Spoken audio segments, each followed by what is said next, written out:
جنید مجھے ایک دوست بتا رہا تھا کہ یہ جب گرمیوں کی چھٹیاں ہوتی ہیں اور لوگ مری کا رخ کرتے ہیں، ادھر ظاہر ہے سردی کے لیے بیچارے جاتے ہیں اور بچوں کو بھی لے جاتے ہیں، فیملیاں بھی لے جاتی ہیں. مجھے ایک دوست بتا رہا تھا کہ ادھر بہت زیادہ جیب تراشی ہوتی ہے، بہت لوگوں کی جیب کٹی جاتی ہے، اور کہہ رہا تھا کہ کوئی پولیس والا اس کا واقف کار ادھر اس کو بتا رہا تھا کہ یہاں پہ کوئی 300-400 جیب کترا مری کے علاقے میں لینڈ کرتا ہے ہر گرمیوں کی چھٹیوں، اور یہاں پہ ہوٹلوں میں کمرے لے کے وہ رہ رہے ہوتے ہیں باقاعدہ بزنس کرنے کے لیے. بالکل اسی طرح جس طرح گرمیوں کی چھٹیوں میں جیب کترے سیاحتی مقامات کا رخ کرتے ہیں، ایگزیکٹلی اسی طرح رمضان المبارک کے دوران چھوٹے شہروں سے، گاؤں دیہات سے بڑے شہروں کا رخ کرتے ہیں ہمارے پروفیشنل گداگر، پیشہ ور فقیر جو ہیں.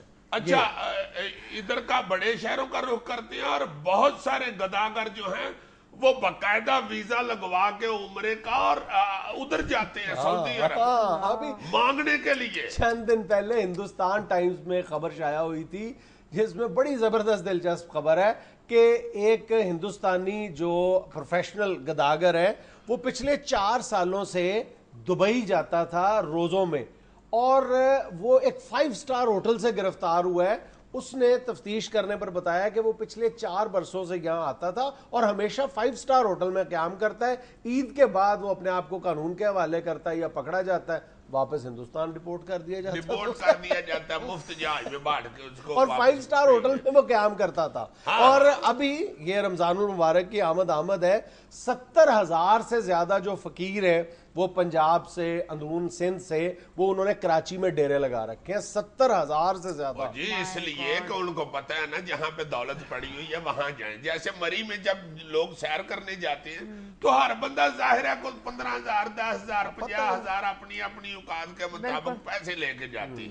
کسی کی جیب خالی نہیں ہوتی، جیب کترے کو پتہ ہے ادھر ہر بندے کی جیب میں پیسہ ہے. ہوٹل میں رکھ کے وہ آئیں گے نہیں، اپنی جیب میں لے کے ہی پھر رہے ہیں. اسی طرح حج میں بھی لوگوں کو پتہ ہے کہ یہ بے شمار پیسہ لے کے آتے ہیں. رمضان المبارک میں بھی لوگوں کو پتہ ہے کہ یہ لوگ پیسے لے کے تو وہاں سعودی عرب جاتے ہیں، روزے رکھنے کے لیے لوگ ادھر پہنچ جاتے ہیں. اچھا ویسے نا پروفیشنل جو یہ گداگر ہیں ان کی حوصلہ افزائی کرنے میں تو کوئی تسلیم کرے یا نہ کرے، ہم عوام کا برابر کا قصور ہے، برابر کے ہم ذمہ دار ہیں. ہم ان کی کسی نہ کسی انداز میں حوصلہ افزائی کرتے ہیں. انسان ہے نا، کوئی بیچارہ بد دعا سے ڈر رہا ہوتا ہے، کوئی اس بات سے ڈر رہا ہوتا ہے کہ یار یہ سچی مچی اس کو ضرورت ہے. میں صرف ایک بات، ہمیں جو ہم گاڑی میں ہیں، بائک پہ جا رہے ہیں، ہمیں بازار میں کوئی پیشہ ور بھکاری ملتا ہے، صرف ایک بات ہمارے ذہن میں ہونی چاہیے کہ یہ بھکاری خود اکیلا نہیں ہے، اس کے پیچھے پورا ایک مافیا ہے، ایک موٹی توند والا ٹھیکیدار بیٹھا ہوا ہے.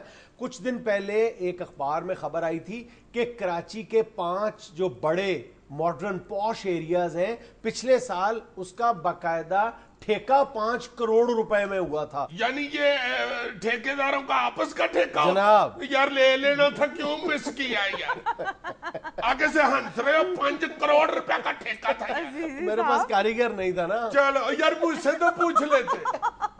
توبہ کرے، اللہ معاف کرے، اللہ معاف کرے، توبہ استغفار.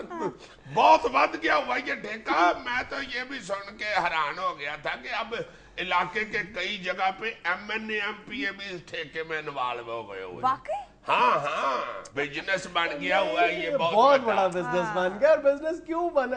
ہم اپنے کبھی اعداد و شمار پہ غور کریں کہ ہم اللہ کی راہ میں کتنا زیادہ خرچ کرنے والے لوگ ہیں تو باقاعدہ ہمارا سر فخر سے بلند ہو جاتا ہے. یعنی یہ جو آغا خان ڈیولپمنٹ نیٹ ورک ہے، اس کے اعداد و شمار ہمیں یہ بتاتے ہیں کہ پاکستان میں سالانہ 14 ارب روپے کی زکوٰۃ دی جاتی ہے، 14 ارب روپے کی زکوٰۃ دی جاتی ہے، اور 16 ارب روپے خیرات کی مد میں دیے جاتے ہیں.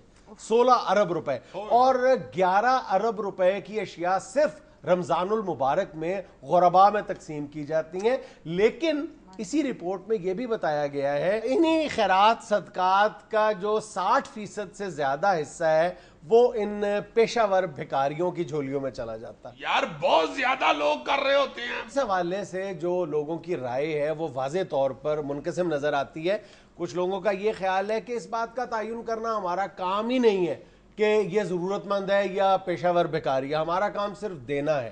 لیکن اور کچھ لوگ جو ہیں وہ یہ سمجھتے ہیں کہ یہ پیشہ ور بھکاری ہیں, ان کو دینا جو ہے نہ صرف یہ کہ یہ اپنے پیسے کا ضیاع ہے بلکہ ملک میں یا معاشرے میں غلط رجحان کی حوصلہ افزائی کے بھی مترادف ہے, اور یہ ٹھیک بات ہے, میں بھی یہی سمجھتا ہوں. اور ایک اور یہ جو گیلپ سروے ہے پاکستان میں, وہ یہ کہتا ہے کہ پاکستان میں 62% لوگوں کو یقین ہے کہ یہ لوگ جو سڑکوں پہ مانگنے والے ہیں یہ حقیقت میں ضرورت مند نہیں ہے, یہ پروفیشنل گداگر ہے. اور تقریباً 30% کے قریب لوگوں کا یہ خیال ہے کہ نہیں یہ ضرورت مند ہے اور ضرورت ہی ان کو سڑکوں پہ لے کے آئی ہے. یعنی 60-62% لوگ جو ہیں وہ جانتے بوجھتے ہوئے بھی اس رجحان کی حوصلہ افزائی میں بالواسطہ یا بلا واسطہ شریک ہو جاتا ہے. ویسے یہ جو میں نے ٹھیکہ لینے والی بات کی تھی اس پہ غور ضرور کرنا جا کے اکیلے. دنیا میں لینا ایک چھوٹا سا وقفہ, ہمارے ساتھ رہیے گا.